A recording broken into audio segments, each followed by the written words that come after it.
కర్నూలు జిల్లా వెల్దుర్తి మండలంలోని జాతీయ రహదారి 44 పక్కన గల బొమ్మిరెడ్డిపల్లి గ్రామ సమీపంలో వెలిసిన శ్రీ అన్నపూర్ణ సమేత భీమలింగేశ్వర స్వామివారి దేవస్థానంలో మంగళవారం అంగరంగ వైభవంగా ద్వాదశ జ్యోతిర్లింగాల మహాపూజ కార్యక్రమం నిత్య సేవకులు పోడూరు లక్ష్మీరెడ్డి బృందం ఆధ్వర్యంలో నిర్వహించారు. ఈ కార్యక్రమంలో శివమాలదారులు మరియు భక్తులు పాల్గొన్నారు.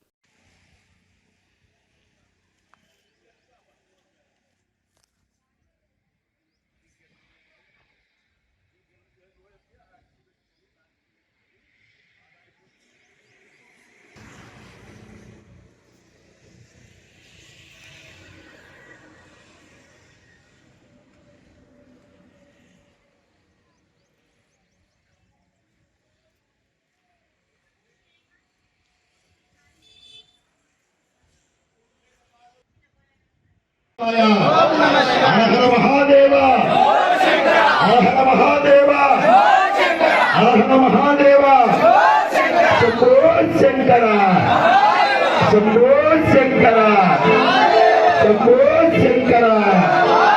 ఓం నమః శివాయ ఓం నమః శివాయ. శరణం శివాయ. గురుసామన్నాడా శరణం కోసం చెప్పమను. స్వాములందరూ మఠాధిపతులు స్వాములు వచ్చినవారు గురు స్వామి దైవేంద్ర స్వామి శాల్వా సన్మానం ఉంటుంది.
పృథివ్యాం